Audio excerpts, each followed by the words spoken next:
Hey, what's up, guys? This is Dark Devin Sith, and today is going to be the part 2 of American Revolution, and the same thing as last time. I'm gonna put the actual video down into the description, so that still gets the stuff that they deserve. So yeah, let's get into this. This video was made possible by Brilliant. Math and science done right. Keep watching until the end of the video to learn how you can get 20% off the annual premium subscription. Washington's butt was sufficiently kicked. Winter was here. His troops' morale was low, some just up and left. Washington needed to do something, anything to restore faith in the revolution. The British had spread throughout New Jersey and settled in for a winter of drinking cider and partying hard. Nobody expected an attack in the winter, so Washington started making plans for an attack in the winter. The British had hired a large force of Hessian mercenaries from the German states of Hesse-Kassel and Hesse-Hanau to fight the rebels. It was these mercenaries that were stationed across the Delaware River from Washington and his army. And there were more Hessian reinforcements incoming, but they made an unscheduled stop because their commander got thirsty. No, not that kind of thirsty.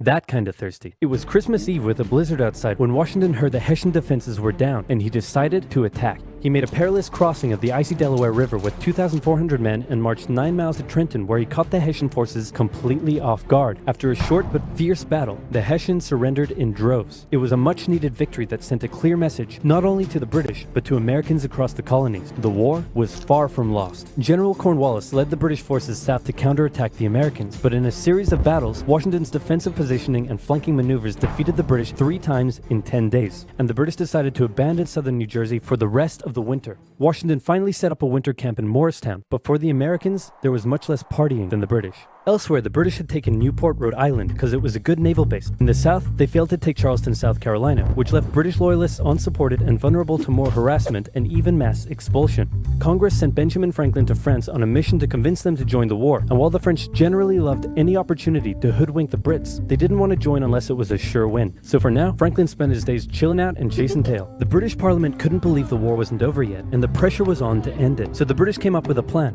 General Burgoyne in Montreal and General William Howe in New York would advance through the Hudson Valley and meet in the middle, splitting the colonies in two, and thus screwing over the American communication lines. Burgoyne began his movement south, and after taking Fort Ticonderoga quite easily, he then came across heavy American resistance, so he sent Howe a dingle-dongle asking if he'd be showing up anytime soon. Meanwhile, Howe had completely abandoned the plan and gone for all-out personal glory by capturing the American capital, Philadelphia. He defeated Washington and his army at Brandywine Creek by using the old hit him with a decoy and flank him from behind tactic, and Philadelphia was now in British hands, forcing Congress to escape to York. But Burgoyne was left on his own to face the ever-increasing American force in Saratoga.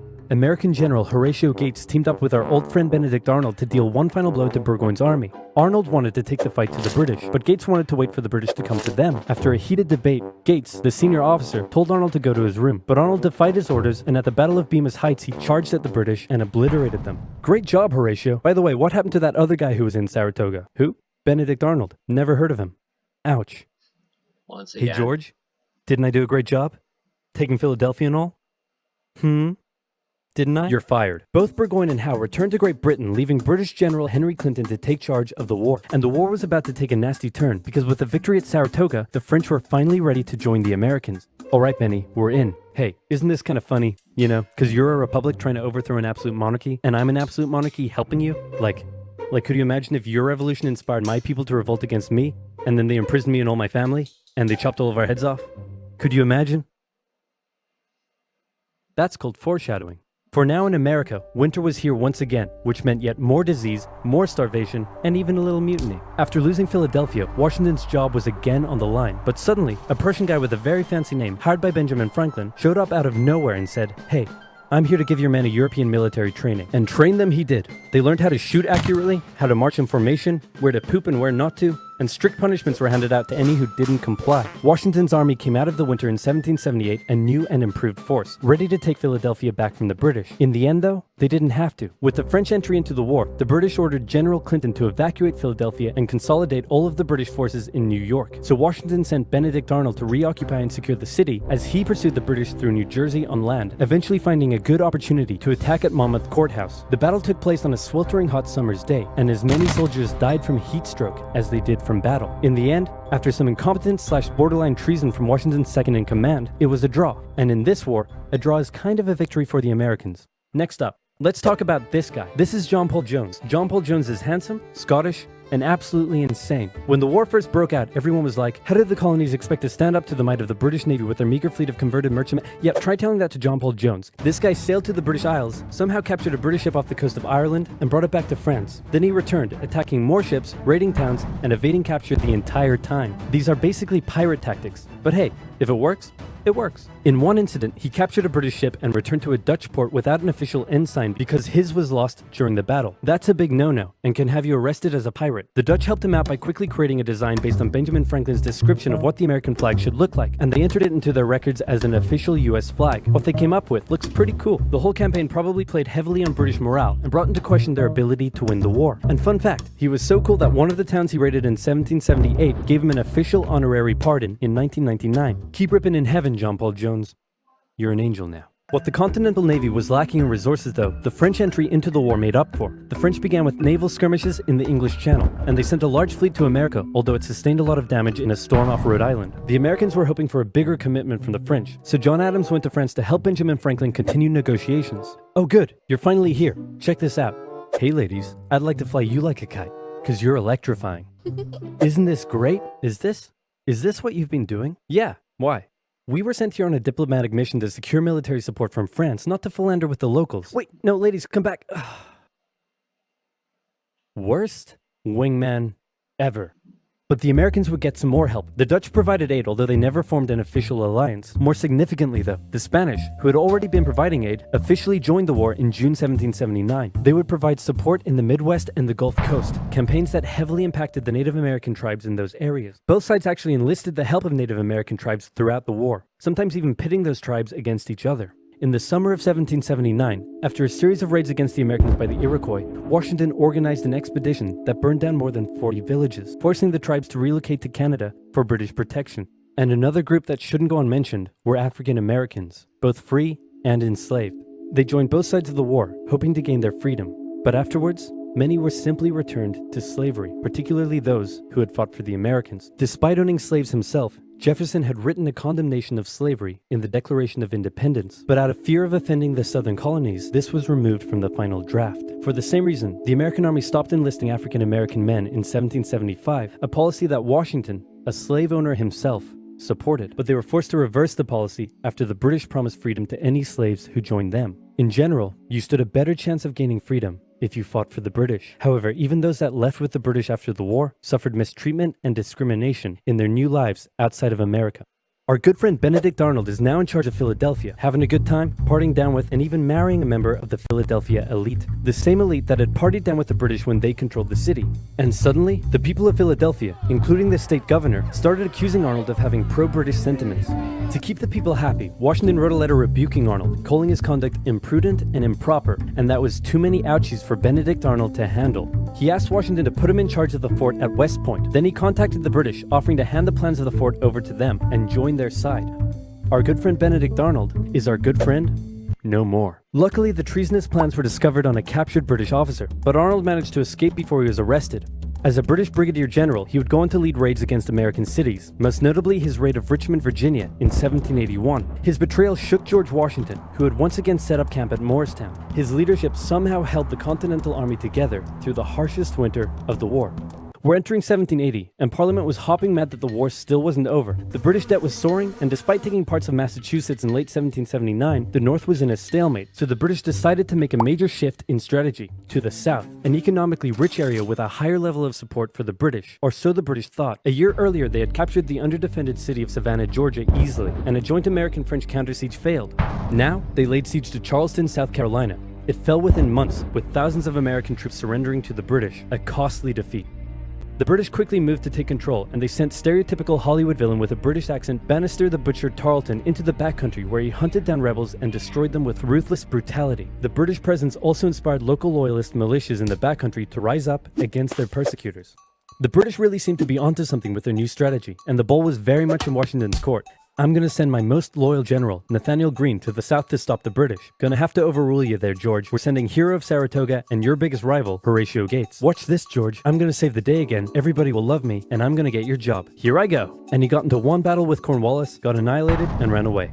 Alrighty, let's go with your guy. Nathaniel Greene knew the British outnumbered his own forces and wouldn't be defeated with conventional tactics, so he had to think outside the box. He split his army into two, said, "Hey big boy, look at me," and then they went running in two different directions. Cornwallis sent Tarleton after Morgan, and he caught up with him at Cowpens, where Morgan proceeded to kick Tarleton's butt. Then the two led Cornwallis on a wild chase through North Carolina, his bigger and better equipped army much heavier and slower than Greene's quick and mobile troops. Greene led Cornwallis further and further from his supply line, then crossed the Dan River into Virginia, picked up some reinforcements, and turned back to face the now exhausted British. At the Battle of Guilford Courthouse, the two sides engaged in vicious close combat. Cornwallis, fearing loss, fired his big guns into the chaotic fighting, cutting down many of his own men. Greene retreated, giving Cornwallis the victory, but Cornwallis lost a quarter of his men in the fighting, so it felt much more like a British defeat. At this point, both sides desperately needed something to happen soon to end the fighting. The British were running out of money, while the Americans were again facing mutinies as the men went without pay or even basic living needs. Fortunately, the French were now showing up in greater numbers and were ready to fight. After his encounter with Greene, Cornwallis decided the only way to win the South was to first prevent the Southern Continental Army from using Virginia as a supply base. So he abandoned the Carolinas, moving to Wilmington and on to Yorktown, a position the British believed would be easy to supply and support. On his march to Yorktown, he raided many farms, stealing horses and supplies from the locals, but also freeing thousands of slaves, many of whom joined him. The French saw Cornwallis's new position as an opportunity to land a decisive blow on the British. Washington wanted to attack Clinton in New York, but the French said it was a really dumb idea. And to be fair, it was. Instead, Washington sent out fake dispatches to make it look like they would attack Clinton, but secretly their combined force marched all the way down to Virginia. A large French fleet under the command of Comte de Grasse arrived and successfully cleared the British Navy out of the Chesapeake Bay. The combined land and naval forces then laid siege to Cornwallis's army in Yorktown. The American and French forces tightened in around the city, raining. The American war wouldn't have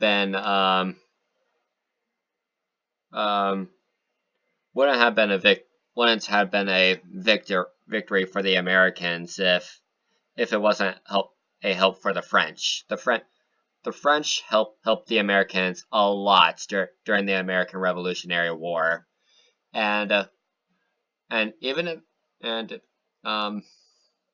if the French weren't joined with the Americans, then it'll be a completely different story for the Americans. Like, the war will probably be going longer and longer until the Americans were defeated.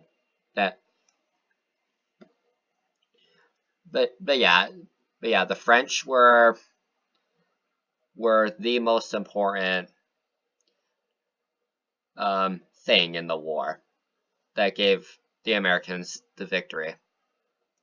Artillery down on Cornwallis, who desperately appealed to Clinton for aid, but Clinton was unusually chilled out about the whole thing. Cornwallis held out for nearly a month before he had no choice but to surrender. Over 7,000 British troops were captured, a crushing defeat, and with that, Parliament had reached the end of its rope. The war just wasn't worth it, and it needed to end now. The British still held New York, Charleston, and Savannah, but fighting between the two sides mostly ceased as peace negotiations opened up in Paris. The resulting treaty in 1783 saw Great Britain remove its troops from American soil, recognize U.S. independence, and cede territory up to the Mississippi River. In return, the Americans agreed to pay any debt still owed to Britain and gave fair treatment to any colonists who had remained loyal to the crown. The Spanish got Florida, while the French got an economic crisis that led to its own revolution a decade later. Washington retired to his home in Mount Vernon, wishing his men farewell by saying, "I most devoutly wish that your latter days may be as prosperous and happy as your former ones have been glorious and honorable." He hoped to live out the rest of his days in peace, but unfortunately for him, a number of people wanted him to be the first leader of the new country, and by a number of people, I mean literally everyone. The first election campaign in American history was basically a grassroots effort to convince Washington to accept the office. He was sworn in on April 30th, 1789, and he himself established many of the standards and limitations of what the American leader should be. First of all, there was debate on what he should be called. Is he a king? Is he our glorious leader? In the end, they went for a word that at the time was pretty modest. President, like the president of your local bowling club or office bake sale committee. He set up a cabinet of expert advisors, knowing that no president could know everything, no matter how much of a stable genius they claimed to be. He proposed major legislation to Congress and gave an annual State of the Union address to keep his own power in check. He stated that the US should remain neutral in foreign conflicts, and in the end, he voluntarily gave up his power after just 2 terms. He could have made the presidency anything he wanted, but his careful and cautious actions helped set the precedent of an office that is powerful in its limitations, decisive through its diplomacy, and respected in its humility. And so the United States was born, and everything was perfect. It had no problems, not a single one. Certainly nothing that would, cause such an extreme divide that it would lead to a civil war. Anyway, moving on. Quick quiz. Name the most American thing you can think of. Baseball? Bald Eagles? Calling the winner of an America-only sports tournament world champions? Or maybe math and science? Wait, math and science? That's right. If you didn't know, science is as American as combining chicken with waffles. And don't just take my word for it, ask Thomas Jefferson. Of course, to do that you would need a time machine, and that would take some math and a lot of science. If you want to deeply understand math and science, say you want to calculate the age of the universe, take a crack at special relativity, or just train your critical thinking with some fun logic puzzles, then you've got to check out Brilliant. Brilliant guides you through a whole host of fascinating topics by breaking them down and getting you to actively solve problems in an experience that is interactive, addictive, and so easy to understand. This intuitive approach makes it appropriate for students, professionals, and enthusiasts all over the world. To support Oversimplified and learn more about Brilliant, go to brilliant.org/oversimplified and sign up for free. And the first 200 people to use our link, which can also be found in the description below, will get 20% off the annual premium subscription. So check it out now.